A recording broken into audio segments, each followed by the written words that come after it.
Muy buenas tardes, amados hermanos y amigos que hoy han tenido a bien o tendrán a bien durante este trayecto acompañarnos en este estudio bíblico sobre el importantísimo libro a los Hebreos. Estamos estudiando el Nuevo Testamento y estamos enfocándonos al libro a los Hebreos. Así podrá cimentar su caminar en el camino del Señor. Gracias por estar con nosotros y gracias por acompañarnos en esta tarde. Nuestra maestra Merari Ruiz ya tiene listo compartir con nosotros la clase, el estudio de este miércoles 5 de junio del año 2024. Estudio bíblico transmitido por la Iglesia Árboles junto al río. Bienvenidos sean todos ustedes. Amén. Amén. Sean bienvenidos. Dios les bendiga. Les doy una felicitación por haber venido a pesar del calor que se siente, ¿verdad? Un calor tremendo que yo estaba en la escuela y le decía, me duele mucho la cabeza y pues me tuve que sacrificar y tomar una coca bien fría. Sí, bien sacrificada, pero pues sí, es un sacrificio. El venir a la casa de Dios es un sacrificio corporal, porque a estos grados, pero pues no tanto como un sacrificio, porque aquí encontramos un descanso. Y es muy agradable estar aquí, de estar todos juntos, vernos y aprender más juntos de la palabra de nuestro Señor Jesucristo. Les voy a pedir que se pongan sobre sus pies y vamos a empezar con una oración a nuestro Señor Jesucristo. Les voy a pedir que cierren sus ojos en reverencia a nuestro Señor Jesucristo.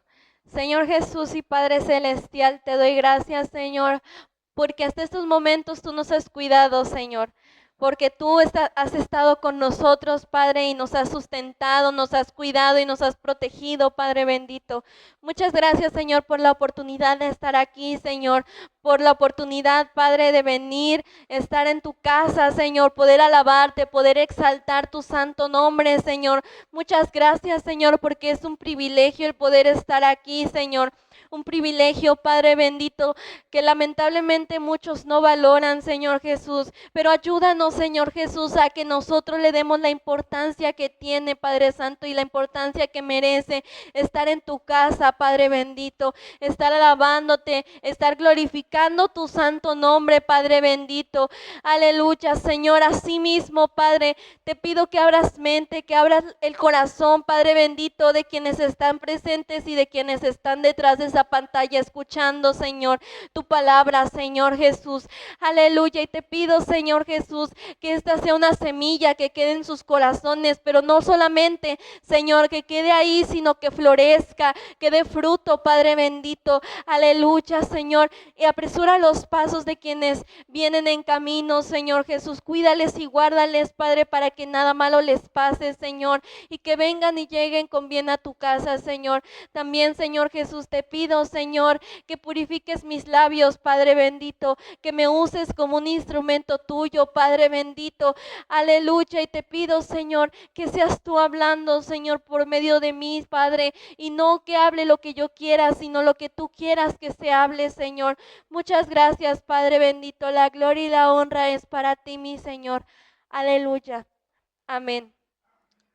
Asimismo, así puestos de pie, vamos a ver nuestra base bíblica que se encuentra en el libro de los Hebreos, capítulo 4, versículos del 14 hasta el capítulo 5, versículo 10.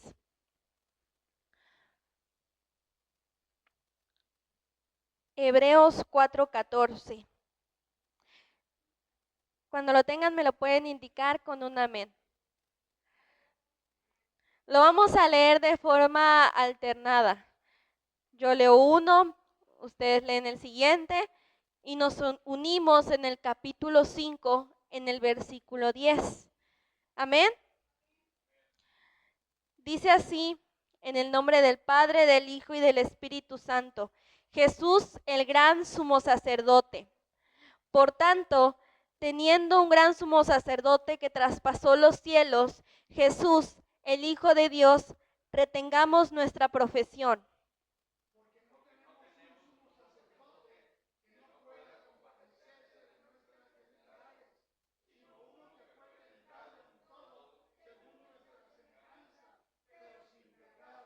Acerquémonos, pues, confiadamente al trono de la gracia, para alcanzar misericordia y hallar gracia para el oportuno socorro.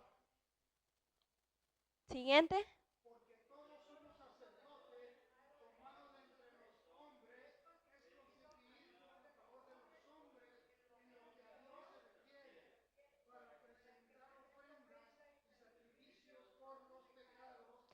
Para que se muestre paciente con los ignorantes y extraviados, puesto que Él también está rodeado de debilidad.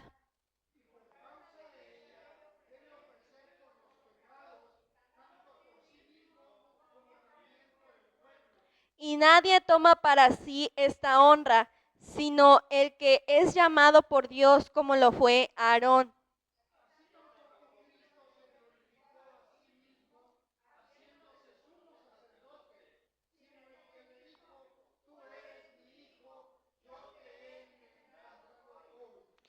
Como también dice en otro lugar, tú eres sacerdote para siempre según la orden de Melquisedec.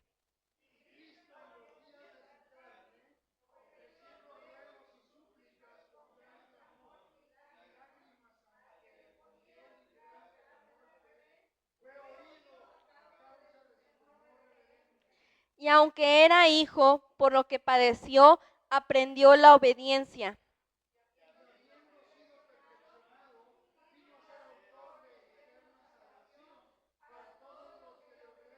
Todos, y fue declarado por Dios sumo sacerdote según el orden de Melquisedec. ¿Pueden tomar su lugar? La lección que nos toca es la lección número 9 y el título de esta lección es el sumo sacerdote celestial. Y sabemos que el sumo sacerdote celestial es nuestro Señor Jesucristo. Amén. Cristo es presentado como el sumo sacerdote y sabemos que cuando decimos sumo sacerdote es que no hay nada arriba de él. Es lo más arriba, la completa autoridad, el sumo sacerdote. No tiene, como les dije, las limitaciones del sacerdote o el sacerdocio arónico, sino que va más allá. Y nos dice que es un intermediario entre Dios y los seres humanos. Y aquí yo recordaba un pasaje bíblico, primera de Juan 2, versículo 1, que dice que abogado tenemos para con el Padre, a Jesucristo el justo. Entonces Jesús, al igual que el sacerdote, interviene con nuestro Padre Celestial. Es un abogado, un intercesor, alguien que está, pues sí, válgase la redundancia, abogando por nosotros. Cuando Satanás va al trono a decir, mira, tu hijo ya pecó y tanto que va al templo y tanto que dice que te ama y ya cayó. Y ahí es donde se lleva como un tipo juicio. Y Jesús dice, yo protesto. Es humano. Todos cometemos errores. Es carne y puede pecar, pero mira, ya pidió perdón. Y su corazón, tú sabes que lo está diciendo de todo corazón, con su corazón contrito. Ahí es donde Él intercede por nosotros. Y sabemos que nuestro Padre Celestial siempre nos perdona, pero también tenemos que no volver a hacer las cosas. Porque pues es difícil, ¿cierto? Pero uno no tiene que volver a caer. ¿Por qué? Porque si no sería como una cadena, sería un círculo vicioso el cual ya no está bien. Y nuestro pensamiento tal vez es, ay, como quiera, al rato le pido perdón a Dios y me perdona, y las cosas no son así. Porque esto no es así. Dios perdona cuando hay un corazón humilde y cuando realmente uno está arrepentido. Y cuando realmente uno dice, no lo voy a hacer, y se esfuerza y dice, bueno, es que ya volví a caer, pero me estoy esforzando y yo hago todo lo posible para salir adelante. En esas situaciones Dios es nuestro abogado. Dios es quien intercede por nosotros. Y por esa razón Él nos asegura el auxilio en momentos difíciles. Él nos asegura que los momentos en los que nosotros más necesitemos, Él va a estar interviniendo con el Padre. Y Él va a estar llevando nuestro caso ante nuestro Padre Celestial. Y por supuesto, su sacrificio garantiza también la salvación, la vida eterna. A quienes hemos creído en su palabra y a quienes hemos creído en todo lo maravilloso que Él es. Y a quienes también hemos comprendido que tenemos que ser obedientes. No solamente es aceptarle, sino también obedecerle, que es lo único que Él demanda de nosotros, que seamos obedientes. Dice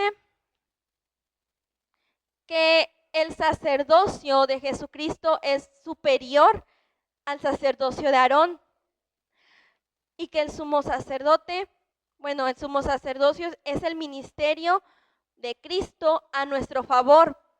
También nos dice que debemos comprender los beneficios de tener a nuestro Señor Jesús como nuestro sumo sacerdote. Dice, punto 1, lo sublime del sacerdocio de Cristo.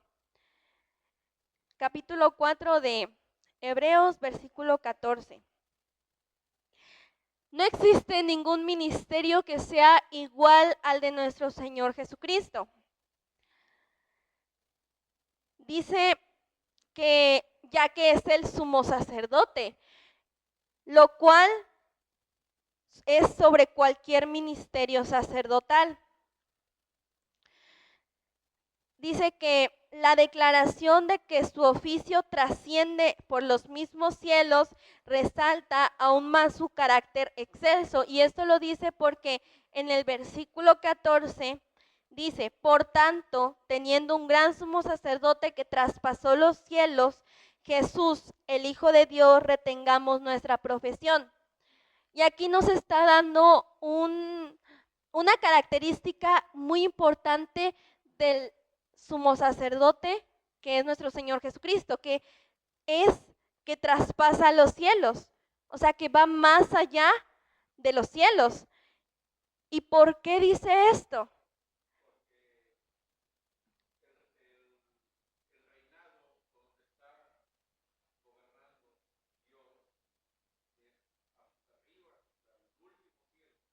Exacto. Y también porque recordemos que los sumos sacerdotes no pueden ir hasta donde está, hasta la presencia del Padre. Los sumos sacerdotes terrenales. Y el único sumo sacerdote que puede estar en la presencia de nuestro Señor es Jesucristo. Porque recordemos que en el Antiguo Testamento existe lo que es el tabernáculo, el lugar santo y el lugar santísimo. El lugar santísimo es el lugar en donde solamente los sumos sacerdotes podían entrar una vez al año. Y para esto tenían que purificarse, tenían que limpiarse de todo pecado y tenían que prepararse. Y recordemos que también llevaban cascabeles en sus ropas. ¿Para qué? porque ese lugar era un lugar muy especial, un lugar en el que no cualquiera podía ir y pararse porque caía muerto. ¿Por qué? Porque la presencia de Dios estaba ahí. Y cuando el sumo sacerdote entraba y estaba en pecado, caía muerto. ¿Y cómo lo identificaban? Porque tenían que estar caminando y caminando y se tenían que oír las campanitas. Y si no se oían, era porque ya estaba muerto. ¿Y cómo lo sacaban? Les amarraban una cuerda y de ahí a jalarlo. Y así era como los sumos sacerdotes llevaban los problemas hacia nuestro Señor Jesucristo, intercedían por el pueblo. No es un trato directamente con nuestro Señor, al contrario del caso de nuestro Señor Jesucristo, que es nuestro sumo sacerdote. ¿Por qué? Porque Él está directamente hablando y en presencia de nuestro Padre Celestial. Por eso dice que es el gran sumo sacerdote que traspasa los cielos.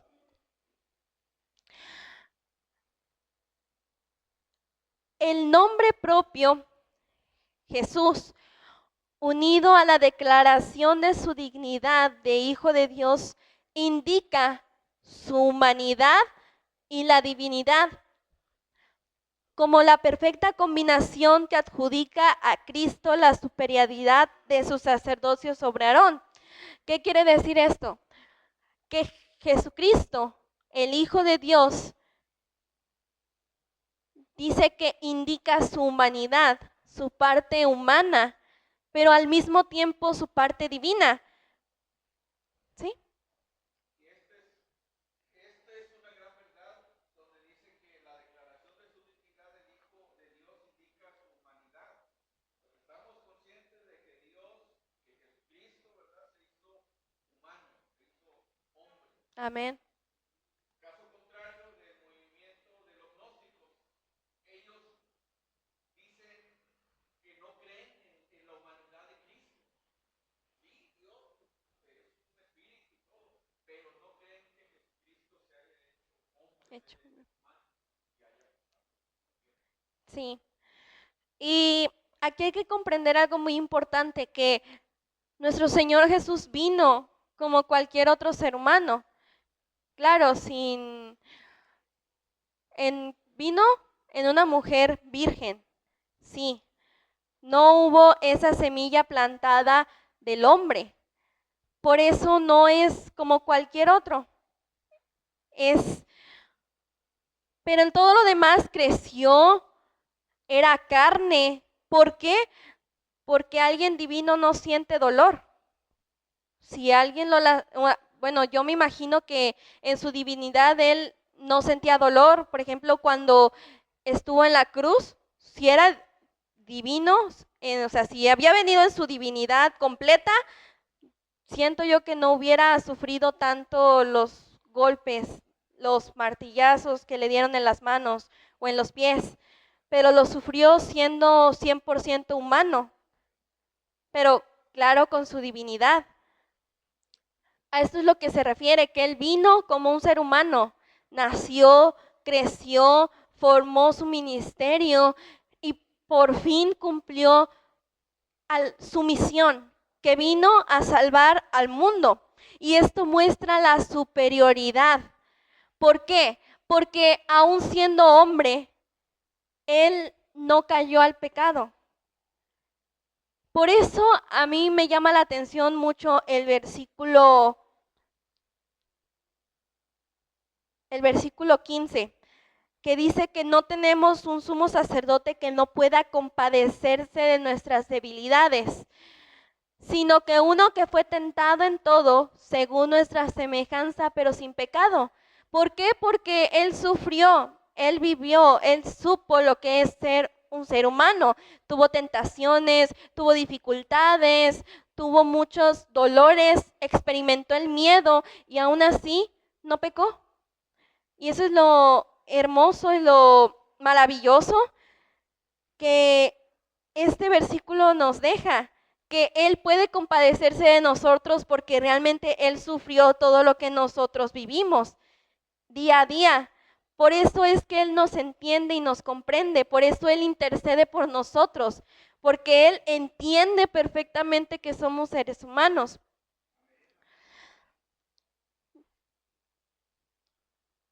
Dice que vemos los dos polos, a la deidad y al hombre. ¿Y de quién habla? De nuestro Señor Jesucristo como deidad y de Aarón como hombre en el sacerdocio. La trascendencia del sacerdocio de Cristo radica tanto en su naturaleza como en su carácter y en su obra. Lo que les decía, que todo esto se va formando y cómo conocemos el carácter de nuestro Señor Jesús en todo lo que Él hizo, en los evangelios. Ahí podemos conocer más de su carácter, podemos conocer más de su obra, su naturaleza. Y la entrada limitada del sumo sacerdote arónico, lo cual eso no es impedimento para nuestro Señor Jesús. Si contamos con el favor de un sumo sacerdote de jerarquía sin igual, no debe existir para nosotros la opción de buscar alternativas. Teniendo un sacerdote, un sumo sacerdote de tal magnitud y que no cobra, no tenemos que estar buscando otras opciones. No tenemos que estar buscando otros caminos si ya sabemos la verdad. No tenemos que estar buscando y rascándole en otras alternativas cuando ya tenemos la verdad, la verdadera. Y más porque si uno dice, bueno, es que como sé que esto es verdad, como sé que no me están engañando, lo podemos leer. Y si lo leemos de ahí, nadie nos va a sacar. Porque las personas pueden decir varias cosas. Pueden decir, es que Jesucristo no es un sacerdote, tal vez. Otros pueden decir, es que el que intercede no es Jesucristo, es un apóstol. O es María, X cosa. Pero ¿cómo vamos a saber nosotros que nos están diciendo la verdad? Dime en qué cita bíblica dice eso. Dime en qué parte de la Biblia dice que María es quien intercede por nosotros. Dime en qué parte de la Biblia dice que es un apóstol quien intercede ante nuestro Señor Jesucristo. Y no lo van a encontrar. ¿Por qué? Porque no existe. Y aquí nos está diciendo claramente que es nuestro Señor Jesucristo quien intercede por nosotros y que es el sumo sacerdote. La condescendencia del sacerdocio de Cristo. Nuestro sumo sacerdote vivió las experiencias inherentes de la debilidad humana. Es lo que les decía, experimentó lo que es el estrés, las tentaciones, el miedo, tanto que sudó sangre. Enfrentó crisis, pero él tuvo la capacidad de vencer. ¿Por qué? Porque él venció a la muerte, él venció al diablo, él venció a ese sepulcro, todo. Y el diablo no pudo ni siquiera con las tentaciones que tuvo en el desierto, no pudo doblegarlo. Siendo que el Señor tenía hambre, estaba tal vez cansado, y el diablo dijo, bueno, esta es mi oportunidad, su carne está débil. Pero no consideró que tal vez su carne estaba débil, pero su espíritu no. Y no pudo, porque en ese mismo momento el Señor Jesús tenía tanta autoridad que hubiera dicho cuando lo llevó a no me acuerdo si era a la punta de un templo, que a ver, arrójate o lánzate. Ajá, si eres el Hijo de Dios, mandará a tus ángeles, pero vea cómo el diablo sí conoce la Biblia, Sí la conoce. Y en ese momento Dios hubiera dicho, ay, ya me cansé de que me estés tentando, lo voy a hacer. Y van a venir los ángeles y me van a salvar. Claro, y lo voy a demostrar que sí soy. Pero no, ¿por qué? Porque no era lo correcto y no era lo que Jesús vino. Y Jesús tan sabiamente le dijo, no tentarás a Jehová tu Dios. Y así como les dije, Él empatiza con nosotros. ¿Por qué? Porque ha estado en nuestros zapatos. Muchos dicen que como Él era Dios, no podía ser tentado, que no tenía la debilidad propia de un ser humano, como los hijos de Adán, perdón. Y por tanto, no batallaba para decir no a las invitaciones del mal. Y Barclay Williams explica de manera muy concisa todo lo contrario. Dice, el hecho de que Jesús fuera sin pecado quiere decir que Él conoció honduras y tensiones y asaltos de la tentación que nosotros no conoceremos nunca. Lejos de ser su batalla más fácil, fue incalculablemente más difícil. ¿Por qué? No conocemos nunca lo más feroz de la tentación, porque nos rendimos mucho antes de llegar a ese punto. Pero Jesús fue tentado con mucha fuerza, porque en su caso el tentador empleó absolutamente toda su astucia y su fuerza en el asalto. Quiere decir que nosotros como seres humanos muchas veces nos dejamos vencer antes de que llegue la situación verdaderamente difícil. ¿Qué pasa con muchos cristianos que dicen, sí, yo, aunque venga la tentación, aunque venga el tiempo en el que ya no nos podamos reunir, yo voy a dar mi vida por Cristo? Pero desde el momento en que dicen, las iglesias se van a cerrar o vamos a perseguir a los cristianos, ellos son los primeros que se echan para atrás. A eso se refiere, que se dan por vencidos sin siquiera haber peleado la batalla. En cambio, nuestro Señor Jesucristo no se dio por vencido y la peleó. Peleó esa batalla contra su carne, contra su humanidad, contra su deseo de que hubiera tal vez una alternativa diferente. ¿Por qué? Porque decía, que pase de mí esta copa, pero que se haga tu voluntad. Ante todo, que se haga la voluntad de nuestro Señor, de nuestro Dios. Contar con un sumo sacerdote más sublime que los cielos es una bendición. ¿Por qué? Porque tiene una intimidad directa con Él. Y por ello nos invita a acercarnos confiadamente y se nos asegura el oportuno socorro por la gracia. Por eso en Hebreos capítulo 4, versículo 16 nos dice, acerquémonos, acérquense, vamos, confiemos. Vamos confiadamente al trono de la gracia. ¿Para qué? Para alcanzar misericordia y hallar gracia en el oportuno socorro. Nos está haciendo una invitación abierta. ¿A qué? A que nos acerquemos. ¿Por qué? Porque Dios no hace excepción de personas. Él es abogado para con todos. La autenticidad del sumo sacerdocio de Cristo.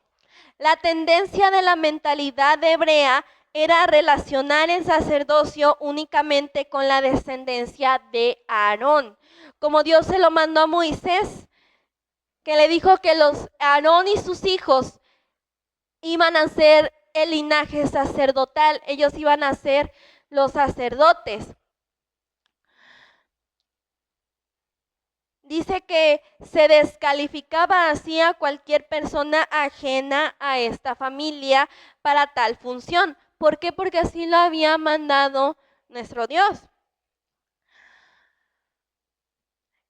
El escritor de Hebreos se dispone a justificar el derecho que tiene Cristo al sumo sacerdocio. En primer lugar, porque se habla de la naturaleza humana como condición necesaria para el sumo sacerdocio. Por eso, en el libro de los Hebreos, capítulo 5, versículo 1, dice que debe ser tomado entre los hombres. Si alguien lo puede buscar y me lo puede leer, por favor. Sí, Hebreos 5:1. Porque todo sumo sacerdote tomado de entre los hombres es constituido a favor de los hombres en lo que a Dios se refiere, para que presente ofrendas y sacrificios por los pecados. Amén. Aquí nos dice que tiene que ser tomado entre los hombres. Y ese es un requisito, que tenía que ser tomado entre los hombres. Pero enseguida vemos el propósito divino del sacerdocio, porque aquí en el mismo versículo nos dice, para que presente ofrendas y sacrificios por los pecados. Ese es el propósito. Debería desempeñar un ministerio a favor de los hombres, al presentar las ofrendas y los sacrificios, hace el papel de mediador entre el pueblo y Dios. Hace el papel de abogado. Las ofrendas presentadas en la ley eran en sí insuficientes. Y no sé si recuerdan que llegó un punto en el que Dios dijo, estoy harto de todas esas ofrendas, vacías. ¿Por qué? ¿Por qué vacías? Porque estaba harto, porque Él sabía que la gente, el pueblo lo hacía simplemente porque decía, bueno, ya pequé, voy a comprar un cordero, lo voy a sacrificar y así me va a perdonar Dios. ¿Por qué? Porque esa era la ley y así estaba estipulado. Todas las leyes ahí están en el libro de Éxodo. Y bueno, ya hablando de las leyes, cómo Dios también tuvo todo eso tan bien diseñado, es algo que me admira. Yo cuando leí todas las leyes que había, leyes de higiene, leyes de famoso ojo por ojo, que las leyes qué es lo que tenía que hacer la gente cuando estaban leprosas, cuando estaban enfermas, cuando habían tocado a sus muertos, cómo tenían que limpiarse, todo eso es algo maravilloso, pero también era muy difícil. ¿Por qué? Porque uno tenía que purificarse 7 días y al séptimo ya estaba limpio. Y en este caso, en el caso de los sacrificios, tenía que sacrificarse un cordero. Y si no tenías para un cordero, bueno, puedes sacrificar una paloma. ¿Y qué hacía la gente? Bueno, o sea, pequé, bueno, voy a comprar un cordero, me perdona Dios y al rato lo voy a volver a hacer y total, solamente es un gasto de dinero. Así la gente empezó a tomar los sacrificios, cosa que no debería ser así. Y me supongo yo que empezaron a verlo como nada más un gasto de dinero, como pagar por un perdón y ya. Por eso nuestro Dios estaba hastiado de todas estas ofrendas. ¿Por qué? Porque no tenían ningún valor, porque las ofrendas que Él pedía tenían que ser humildes, tenían que ser sinceras, como el caso de Caín y Abel. Abel llevaba su ofrenda con tanto amor, con tanto cariño, Y Caín solamente quería hacerlo para demostrar que era el mejor. Caín trabajaba, o bueno, era ¿cómo se les dice? Se me fue el nombre. Ajá, sí, sí, sí. Sí, labrador, agricultor. Era agricultor. Y Abel era ganadero. Y siempre llevaban y ofrecían y sacrificaban lo mejor que ellos habían tenido. Caín daba lo mejor de sus cultivos y Abel daba lo mejor de su ganado y lo sacrificaban. Pero Dios veía con agrado la ofrenda de Abel y la de Caín no. ¿Por qué? Porque Abel la daba con amor, Abel la daba con humildad. Abel decía, es que lo mejor que yo tengo es poco, pero yo lo ofrezco como un sacrificio puro. Y Caín lo hacía con otra intención. No lo hacía 100% con pureza, sino para decir, yo traje la mejor ofrenda que mi hermano. Y por esa razón, Dios siempre veía con agrado la ofrenda de Abel. Hasta que un día Caín, de tanto odio que le tenía, sabemos que mató a su hermano. Por el odio que le tenía, porque siempre su ofrenda era más grata al Señor que la de él. Asimismo, esa ofrenda que entregaba el pueblo de Israel ya no era grata para nuestro Señor Jesús. Eran insuficientes. Pero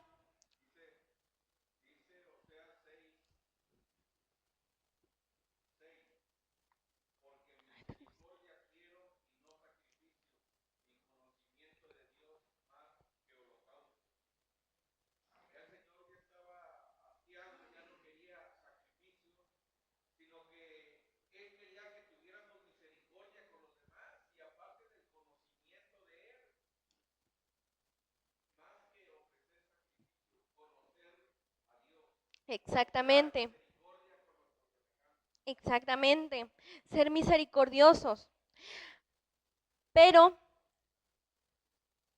llega un cordero que fue directo al matadero y no hizo ningún ruido.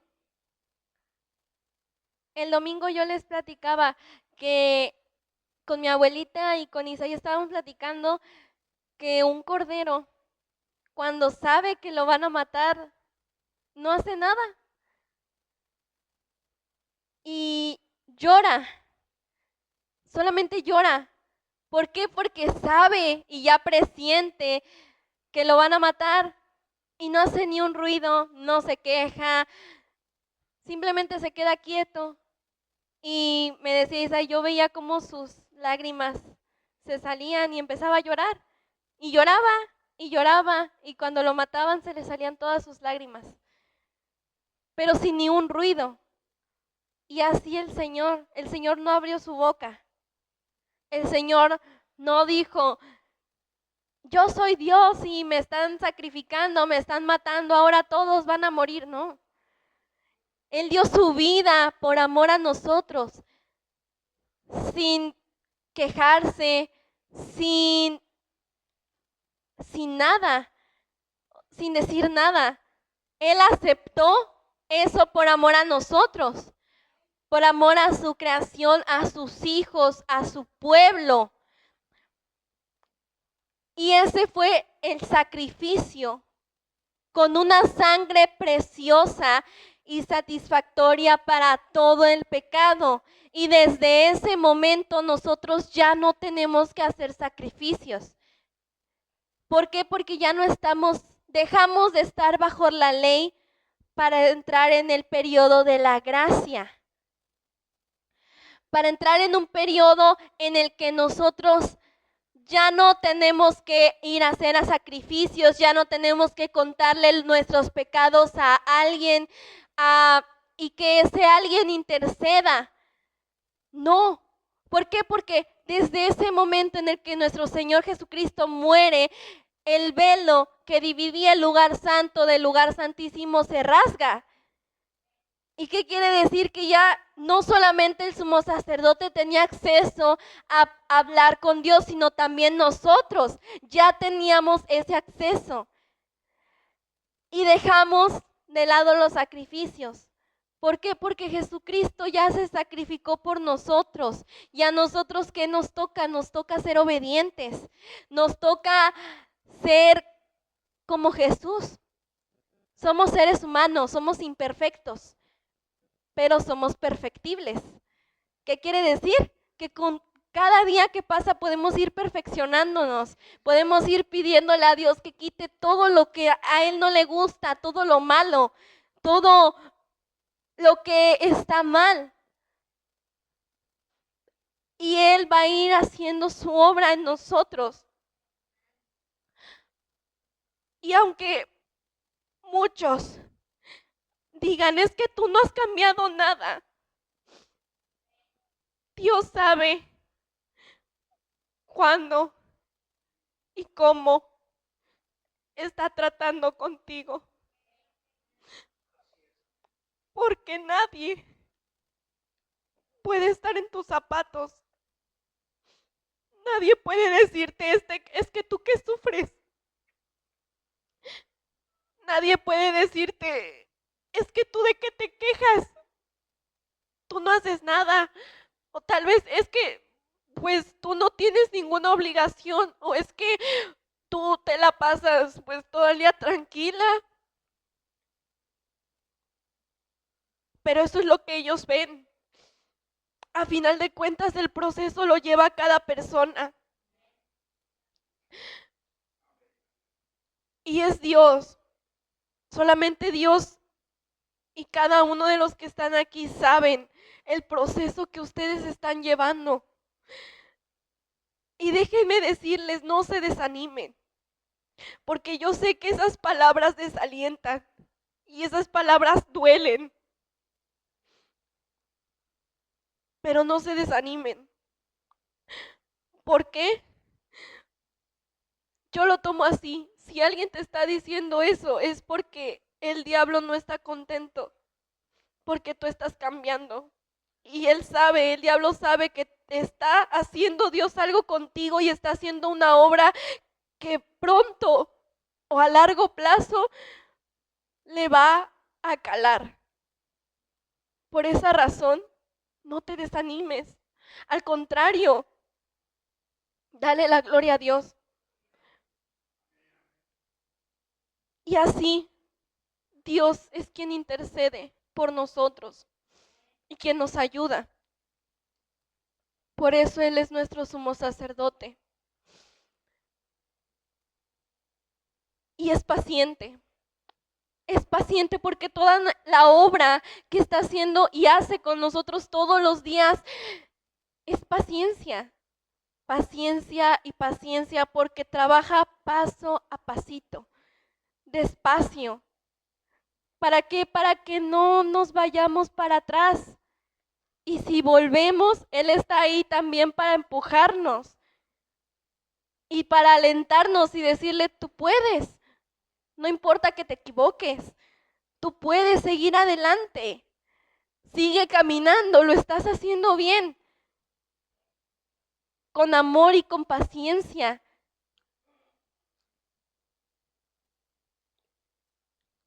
Y dice que la redención sin límites es para todos aquellos quienes acuden a nuestro Señor Jesucristo en busca de perdón, en busca de esa redención. Porque ya no requiere un sacrificio expiatorio, solamente nuestro corazón contrito, nuestro corazón humillado, quiere que nosotros abramos nuestra boca. Eso es todo. Dice también que el ministro debía ser designado especialmente por el Señor. Y este ministerio solamente podía ser otorgado por la soberanía divina. Así como le ordenó a Moisés que Aarón y sus hijos fueran los sacerdotes, de igual manera Jesucristo fue nombrado sumo sacerdote, no se autonombró, no se nombró a sí mismo, yo soy el sacerdote y no. Nuestro Padre Celestial lo nombró. Un sacerdote para siempre, según la orden de Melquisedec. Está en el libro de Hebreos capítulo 5, versículos 5 y 6. Pero ¿qué quiere decir como la orden de Melquisedec? Que recordemos que Melquisedec era sacerdote y rey de Salem, rey de paz. Era el único que era sacerdote y rey, porque recordemos que quien era sacerdote no podía ser rey y quien era rey no podía ser sacerdote, ya que venían de dos linajes distintos. El sacerdocio venía del linaje arónico, levita, y los reyes venían del linaje de David. Y vemos este personaje, Melquisedec, que era sacerdote y rey. Y lo dice la misma Biblia, porque dice, y lo único que dice es que era rey de Salem. Y hace su aparición Melquisedec en el libro de Éxodo, cuando Abraham le entrega los diezmos. ¿Y por qué le entregaba los diezmos? Porque era el sacerdote. Y así Jesucristo es el sacerdote altísimo, conforme a la orden de Melquisedec. ¿Por qué? Porque él también es rey, porque viene del linaje de David, pero también es sacerdote, nombrado por Dios. Dice que ya existía un sacerdote del Altísimo. Melquisedec parece como mediador reconocido por Abraham, ministro autorizado, levantado directamente por Dios. Pero Cristo como sumo sacerdote no era por genética, sino por llamamiento divino, sin orden de sucesión. No resultó fácil para nuestro Señor cumplir su función sacerdotal, y no por ser hijo de Dios se le excluyó del proceso crítico que lo prepararía para llevar a cabo su obra.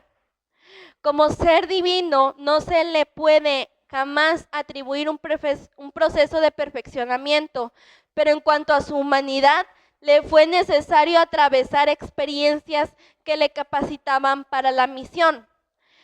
¿A qué se refiere con experiencias? A las pruebas, a las tentaciones. ¿Por qué? Porque con ruegos y con súplicas y con gran clamor, con lágrimas, con sudor de sangre, en el huerto de Getsemaní pedía que pasara de él esa copa. Pedía que si había alguna posibilidad, pasara de él esa copa, pero que ante todo se hiciera la voluntad de su Padre Celestial, de nuestro Padre Celestial. Y así concluimos con que Dios es nuestro sumo sacerdote. Y es el único sumo sacerdote que necesitamos. El único abogado, intercesor, que es útil para nosotros. ¿Por qué? Porque no importa lo que hayamos hecho, Él intercede por nosotros. No importa, como les decía, que el más malo de la tierra, que haya sido un asesino, X cosa, no vamos a juzgarlo y decirle, es que tú has matado a muchas personas, o es que tú eres el más malo que yo he conocido y Dios no te va a perdonar. No. ¿Por qué? Porque Dios ama a todos y Dios no hace acepción de personas. ¿Y quién no nos garantiza que realmente esa persona va a ser utilizada grandemente por Dios y que realmente está arrepentido de lo que hizo? ¿Qué pasa? Que a veces quienes de quienes menos pensamos son los que más hacen, en el sentido en el que muchas veces los drogadictos, los alcohólicos, quienes han estado en una situación de alcoholismo terrible, son quienes han llegado a ser grandes predicadores, grandes evangelistas, que llevan la palabra de nuestro Señor a todos lados y que predican con su misma experiencia, y quienes alcanzan ese nivel de yo puedo saber lo que tú estás haciendo o lo que tú estás sintiendo o por qué tú lo haces, porque yo ya pasé por eso. ¿Por qué? Porque él ya estuvo en sus zapatos.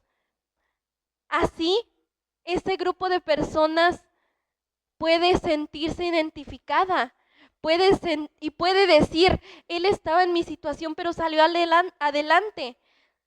¿Y qué ve? Que en Cristo tenemos un refugio, que en Cristo tenemos un intercesor y alguien que nos ama.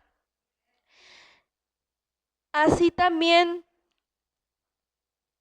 nos asegura que la obra de Cristo es perfecta y nos asegura la gracia y el socorro en el momento más oportuno, en el momento en el que nosotros más necesitamos, en el que sentimos que ya no podemos más.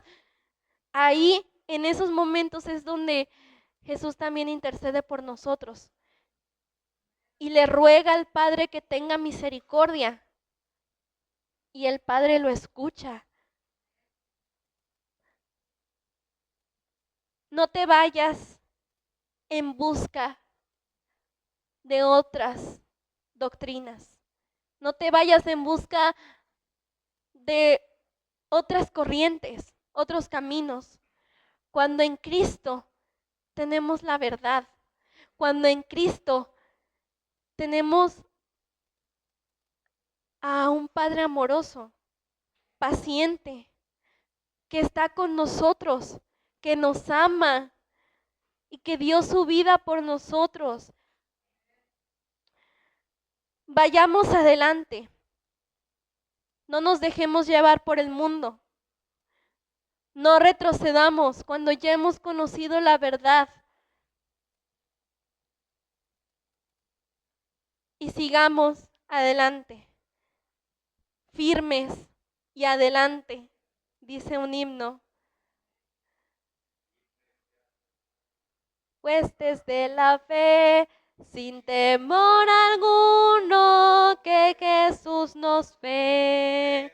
Amén. Así termino con esta lección. ¿Tienen alguna duda, alguna pregunta, algún comentario que quieran agregar?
Claro que sí, porque como decíamos,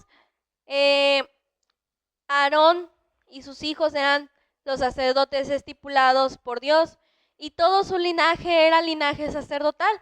Y como lo menciona nuestro hermano, cada que el sacerdote moría, sus hijos le sucedían. Y así el hijo muere, sus hijos lo suceden, y así era como se llevaba a cabo el linaje sacerdotal. Igual con los reyes, igual cuando murió David, siguió pero ojo, aquí el primer rey fue Saúl, y a quien le correspondía era a Jonathan. sí, Jonatán, su hijo. Pero, ¿qué pasó? Dios instituyó otro rey. Y aquí es donde la autoridad de nuestro Señor Jesucristo sobrepasa la ley de sucesión. ¿Por qué? Porque ungió a David. David que nada tenía que ver con la familia de Saúl. Y él fue el próximo rey de Israel. Fallece David y sigue su hijo Salomón. Y así sucesivamente.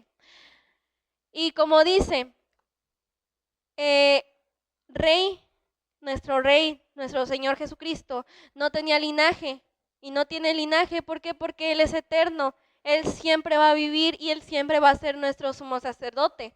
Él siempre va a ser quien interceda por nosotros. Y más aún porque cuando se cubre la necesidad en la que Él está directamente con Dios intercediendo por nosotros, ya no necesitamos otro sacerdote terrenal. ¿Por qué? Porque Dios puso a nuestro Señor Jesucristo, quien está en contacto directo con Él. ¿Y para qué queremos cambiar de sacerdote? ¿Para qué queremos cambiar de rey si ya tenemos un rey eterno? Por eso ahí es donde nuestro hermano correctamente dijo que se termina la sucesión. ¿Por qué? Porque con Él siempre va a ser el sumo sacerdote y Él siempre va a ser nuestro rey. Sí, ya voy para allá, ya voy para allá. ¿Alguna otra pregunta, duda o comentario? ¿Nada? ¿Todo bien? ¿Todo claro? Ya les puedo hacer preguntas.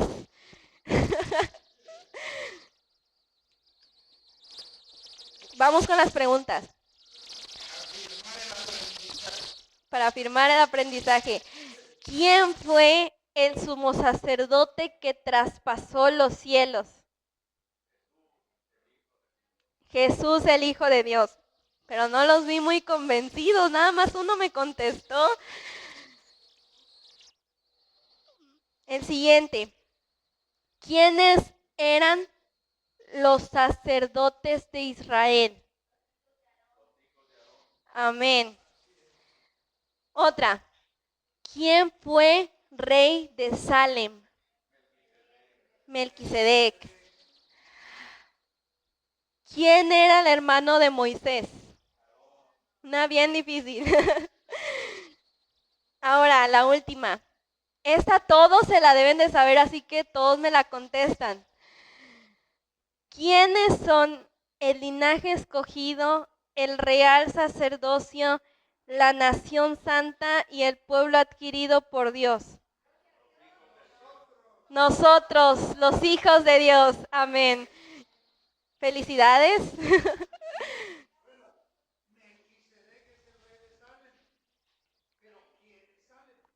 Jerusalén. Ciertamente. Bueno, pues felicidades. Todos aprendieron, todos me pusieron atención. Te entienden 10, un 11. Bueno, esto fue todo. Dios les bendiga. Y voy a dejar el lugar a nuestro pastor para que sea él quien siga.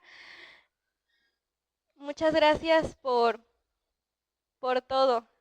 De verdad que me da gusto verlos otra vez porque ya tenía tiempo que no había podido venir porque había estado enferma y en serio que me da mucho gusto verlos, me da mucho gusto estar con ustedes. Dios les bendiga. Aleluya. Gracias te damos, nuestro buen Dios y Padre Celestial, por habernos dado el día de hoy la oportunidad de crecer juntos, de desarrollarnos juntos en el conocimiento de la palabra de nuestro Señor. Gracias por todo esto. Ha sido tonificante y ha enriquecido nuestra vida espiritual y nos dimos cuenta que el aprendizaje quedó en firme, quedó aquí y que vamos a poner por obra lo que hoy escuchamos, la soberanía de Dios y la jerarquía de Jesucristo como el Hijo de Dios. que lo que hemos venido diciendo está sobre todas las cosas, sobre cualquier profeta, sobre Moisés, sobre el personaje más emblemático bíblicamente, el Señor Jesucristo está sobre cualquiera, porque es el Hijo de Dios, nada más y nada menos. Gracias a Dios. Bien, pues vamos a dar por concluida esta transmisión, esta clase de escuela dominical. Fue la lección número 20 para nuestros hermanos que tienen el expositor del libro de los Hebreos, y se vio como el sumo sacerdote Jesucristo. Muy bien. Número 9, perdón. Vamos en la 20, vamos en la mañana del domingo. Algo así. Sí, perfecto. Que bueno, pues el próximo domingo ya también alguien está establecido para la clase. Y gracias a Dios, amados hermanos. Bien, ha sido una transmisión, un estudio bíblico sobre Hebreos de la iglesia Árboles junto al río, que se ubica en la calle Naranjo número 511, esquina calle Roble de la colonia Chapultepec, en Poza Rica, Veracruz, México. Gracias por la oportunidad de compartir juntos esta tarde. Gracias a nuestros hermanos tras esa pantalla, nuestros amigos también, que muchos de ellos nos siguen, se manifiesta ahí que lo están viendo, y gracias a Dios porque estamos llegando un poco más lejos. No solamente quedamos aquí en estas cuatro paredes, sino salimos a través de redes sociales, por Facebook Live, y además también ya localícenos en YouTube, en el canal de YouTube. El canal es Iglesia Árboles junto al río. Y Heraclio Díaz, como una referencia también que tuve que dar, para que en YouTube ahí nos puede también localizar, y ahí está el número de vistas que cada transmisión tiene con el correr del tiempo. Y damos gracias a Dios porque sí estamos llegando, hermanos, evangelísticamente a mucha gente. Así que nos damos gloria a Dios por todo ello. Bien, la iglesia se ubica en la calle Naranjo 511, esquina calle Roble de la colonia Chapultepec, en Poza Rica, Veracruz, México. Que Dios les bendiga. Los pastores Heraclio Díaz y Marta Vincent les mandamos un muy fuerte abrazo, un caluroso saludo, y les decimos que les amamos en el amor de Cristo. Que Dios les bendiga. Estamos despedidos.